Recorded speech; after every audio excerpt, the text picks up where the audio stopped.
নমস্কার বন্ধুরা, আগামী পর্বে নিমফুলের মধুতে আমরা দেখতে পাবো পিকলু তার দিদিকে খুঁজতে আসে। তার পিছনে পুলিশও ধাওয়া করে। যখন পুলিশ পিলুকে ধরে ফেলে তখনই পিলু দিদি বলে চিৎকার করে ওঠে, তোরা পালিয়ে যা। পুলিশ ভিতরে ঢুকে তাদেরকে আর দেখতে পেল না যে ওরা পালিয়েছে। এবার পুলিশ পিকলুকে জড়িয়ে ধরে, বল কোথায় ওরা। পিকলু তো বলল আমি কিছু জানি না।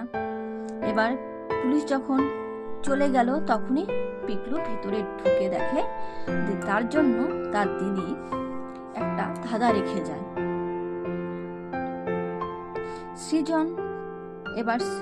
সৃজন পর্ণা পালিয়ে এসে একটা জায়গায় এসে বলে, সৃজন পর্ণাকে বলছে, পুলিশ যে আসবে তুমি জানলে কি করে? পর্ণা বলল, আমি যে তখন ফোনটা করেছিলাম তখনই বুঝতে পেরেছি যে পুলিশ আসবে। সৃজন বলে উঠল, তুমি যে ধাঁধাটা রেখে আসলে আজও কি পিকলু বুঝতে পারবে? পর্ণা বলল, ঠিক পারবে, বর্ষা পিকলু মিলে। ঠিক তারপরেই বর্ষা পিকলু ধাঁধার উত্তর খুঁজতে লাগলো। খুঁজে পেল ধাঁধার উত্তর। বর্ষা পিকলু খুঁজে পেল তার দিদি এবং সৃজনকে। আলোকপর্ণা বলল, ঠিক আমরা রুচিরাকে খুঁজে পাবো। যেদিকে নদীর চরগুলো সেই দিকে আমরা খুঁজব। তার আগে আমাদের একটা কাজ করতে হবে। আমাদের দলে ছোট কাকা কাকিকেও আমাদের দলে নিতে হবে। সৃজন বলল, তাহা নয়, সে নয় হবে, আমাদের প্ল্যানটা কি?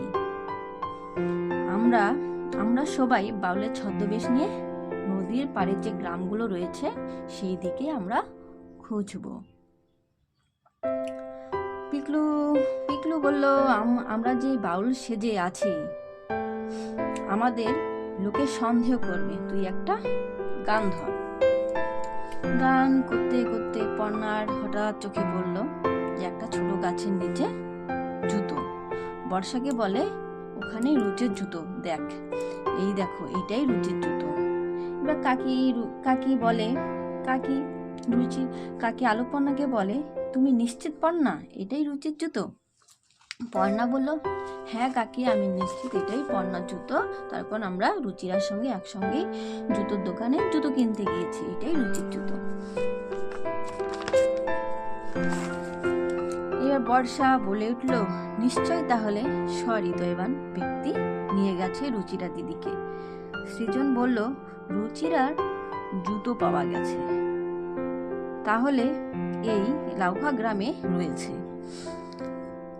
সৃজন বলল যে এই তো জনবসতি আমরা পেয়ে গেছি।